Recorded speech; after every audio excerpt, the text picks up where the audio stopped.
Assalamualaikum warahmatullahi wabarakatuh. Salam bahagia, salam sejahtera selalu buat para pemirsa dimanapun berada. Semoga Allah yang Maha Esa senantiasa melimpahkan rahmat dan nikmat-Nya buat kita semua, yaitu nikmat kesehatan, sehat zahir maupun batin. Berjumpa kembali di channel saya, Zon Ben Nosen. Pada kesempatan berbahagia ini, kembali saya hadir di hadapan para pemirsa. Kali ini saya ingin berbagi tips, yaitu cara meracik biji kecubung bersama lemak kelapa, yaitu yang nantinya akan kita jadikan sebagai obat oles. Kita jadikan obat oles, yaitu khususnya bagi kita yang sudah berusia lanjut ya, sudah berusia lanjut. Namun bukan hanya untuk berusia lanjut aja, yang muda pun kalau mengalami ejakulasi dini ataupun tidak tahan lama boleh juga menggunakan ini. Tapi sangat berhati-hati kali kita menggunakan kecubung ini, karena kecubung ini sangat berbahaya. Tapi berbahayanya bukanlah mematikan, cuma hanya memabukkan. Ada kecubung, buah kecubungnya seperti ini ya. Mungkin di antara kita sudah banyak yang mengenal kecubung ini, ya, bahkan juga ini buah ini sangat ditakuti. Mengapa?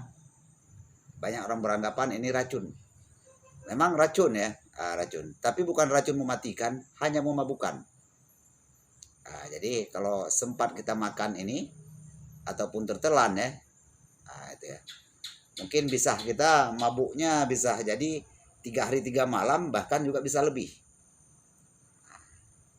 Jadi ingat, kalau kita mengolah ini, hendaknya kita jauhkan dari jangkauan anak-anak, jangan sampai tertelan oleh anak-anak, karena sungguh sangat berbahaya sekali. Kita juga sangat berbahaya kalau kita telan ya. Tapi saya bilang tadi, bukannya mematikan, tapi hanya memabukkan, membius. Membius alam pikir kita ya semuanya. Jadi situlah kita nanti ilusi segala macam ya. Itu. Jadi nanti kita campur dengan lemak kelapa.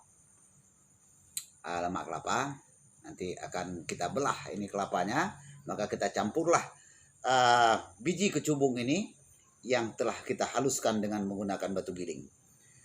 Jadi yang pertama tadi kita cari biji kecubung ya, seperti ini ya. Seperti ini biji kecubung yang sudah tua ya. Seperti ini dia. Yang sudah tua seperti ini. Dia kalau sudah tua ini pecah ya. Seperti ini nanti kulitnya. Pecah dia, namun dia tidak akan gugur dia dari tangkainya ya. Dari dahannya tidak akan gugur, dia tetap seperti ini dia. Jadi untuk memudahkan proses penghalusan ataupun penggilingan, jadi hendaknya buah kecubung tadi ini kita proses dengan cara menggongseng. Kita gongseng sampai hangus ya. Gongseng, arti gongseng itu memasak tanpa minyak ya. Kita gongseng, setelah dia agak berwarna coklat, baru nanti kita giling. Kita giling nanti jadinya seperti ini. Kalau tidak kita proses dengan cara menggongseng tadi, atau juga kita jemur aja, kita agak kesulitan nanti ketika kita jemur. Ketika kita giling. Mengapa? Lihat ya, nggak terlalu lihat. Jadi usahakan kita giling sampai halus seperti ini. Jadi ingat, jangan sampai tertelan ya. Jangan sampai tertelan, sebab ini adalah buah kecubung ini seperti membius dia ya. Seperti membius. Jadi seperti itu. Setelah kita giling halus seperti ini ya, setelah kita giling nanti kita tambahkan lemak kelapa. Jadi ingat, ketika mau kita giling halus, ini tadi ya. Ketika mau kita giling halus, maka terlebih dahulu kita jemur, setelah itu kita gongseng. Dengan menggunakan kuali kita gongseng ya. Kita gongseng sampai dia warnanya agak kecoklatan nanti. Setelah itu baru kita giling. Lalu setelah itu kita sediakan pula wadah seperti ini, botol berbentuk seperti toples. Ini nanti kita gunakan sebagai ya, kita isi yaitu kecubung yang telah kita haluskan. Ini biji ya, biji kecubung yang kita haluskan. Jadi ini dikatakan lemak kelapa ya. Lemak kelapa tumbuh ya. Lemaknya kita ambil Kita potong terlebih dahulu biar kita mudah nantinya ya. Lalu kita belah, belah seperti ini. Bismillahirrahmanirrahim. Nah, kita belah dulu ya. Nah, inilah yang dikatakan lemak kelapa. Ini lemak kelapa ya. Lemak kelapa seperti ini. Lalu kita kikis. Ini akan sudah dapat lemaknya. Inilah lemaknya, kita kikis. Kita kikis seperti ini. Lalu kita masukkan ke dalam wadah botol yang berbentuk seperti toples ya. Nah, ini. Kita kikis terus. Jadi usahakan kelapanya kelapa hijau ya, usahakan. Tapi kalau memang kita tidak ada kelapa hijau, boleh juga dengan kelapa biasa. Yang penting kelapanya sudah tumbuh dan sudah ada lemak di dinding kelapa ini ya. Di daging kelapa ini sudah ada lemak, gitu ya. Lalu sebelah lagi ya. Ini cuma kita congkel ininya saja ini. Ini kentos. Ini kentos ya. Lalu ambil seperti ini. Kita pindahkan dulu ya. Itu. Seperti kita mengambil lemak kelapanya dulu terlebih dahulu ya. Susah, ada sudah lengket ya. Oke, sudah lekang. Itu. Jadi kita ambil lagi lemaknya yang ada di dinding kelapa. Seperti ini ya. Kita kikis. Kita masukkan lagi ya. Ini berbentuk lemak deh, seperti minyak ya. Itu. Kita kikis. Kita kikis terus. Ini kita memudahkan kita kalau kita tidak sulit kita menemukan minyak kelapa asli ya. Minyak kelapa asli, maka kelapa seperti inilah yang kita cari untuk kita gunakan, yaitu sebagai campuran biji kecubung untuk obat oles. Gitu ya. Jadi ingat takarannya jangan terlalu banyak ya. Jangan terlalu banyak. Coba perhatikan segini ya. Ini kita aduk, nanti kita tambah sedikit lagi ya. Itu. Ini khusus untuk obat luar ya, bukan untuk obat dalam. Seperti ini. Setelah seperti ini kita aduk ya, kita aduk dia sampai rata. Seperti ini ya, kita aduk seperti ini. Setelah itu kalau dia kurang, kalau kita merasa kurang minyaknya kurang, lalu kita belah lagi kelapanya, kita cari lagi kelapa, kita belah, kita campurkan lagi seperti ini. Itu. Jadi setelah jadi seperti ini, apa ini langsung bisa dipakai. Jadi kalau mau kita pakai boleh, tapi alangkah baiknya terlebih dahulu kita jemur agar lemak kelapa tadi mengeluarkan minyak.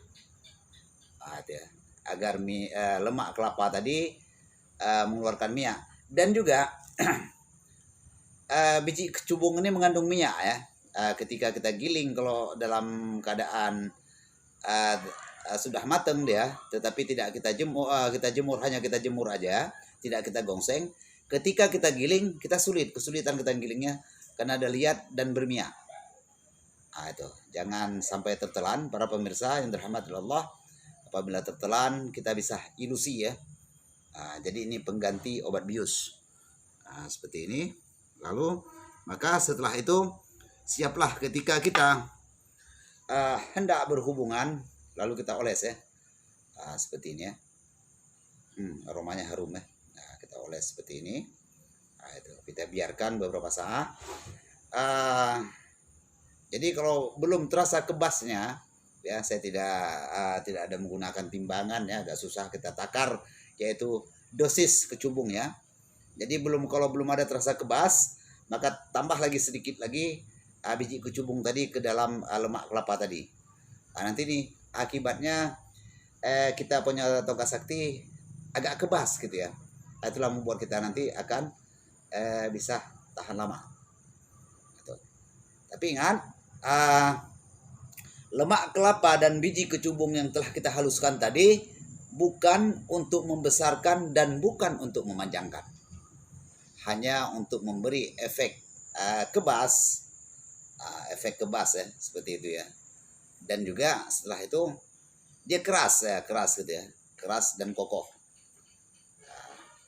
Jadi demikian para pemirsa yang dirahmati Allah, sekarang sudah berminyak ya.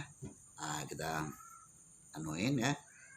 Jangan lupa sekali lagi kecubung ini racunnya tidaklah mematikan, tetapi hanya memberi efek pening.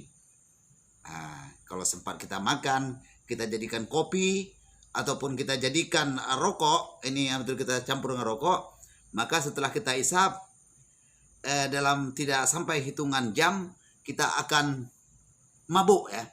Mabuk itu mabuknya bukan sejam 2 jam, bahkan sampai berhari-hari ya. 5 hari boleh jadi, kadang 3 hari begitu ya.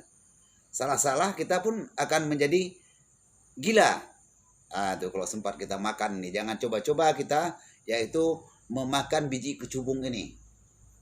Itu. Maka kalau dalam bahasa daerah saya sini ini dikatakan boh trung pungo.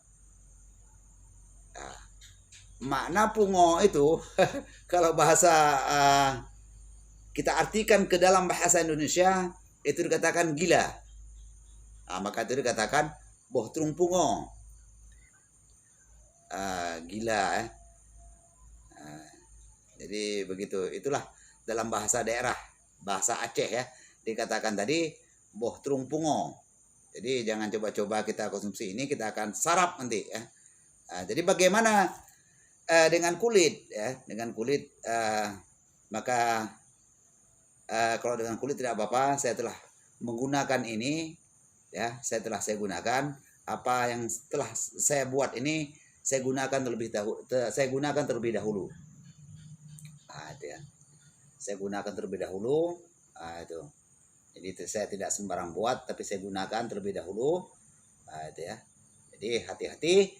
Syaratnya jangan sampai tertelan ataupun dimakan, dicampur dengan kopi jangan, dan juga jangan dicampur ke rokok ya, jadikan jangan ya. Baik para pemirsa yang dirahmati Allah. Jadi jaga terus kesehatan ya. Ikuti petunjuk protokol kesehatan, jaga jarak, dan apabila kita berpergian ke tempat umum maka jangan lupa gunakan masker ya. Ikuti segala arahan yang telah diarahkan oleh protokol kesehatan. Gunakanlah masker apabila kita berada di tempat umum dan jaga jarak begitu ya. Jadi hendaknya kita taat kepada apa yang telah diisyaratkan oleh panitia ataupun protokol kesehatan begitu ya. Jadi sebelum saya akhiri, seperti biasanya jangan lupa like, komen, subscribe, dan juga tekan tanda lonceng sebagai tanda notifikasi ya, ataupun berlangganan.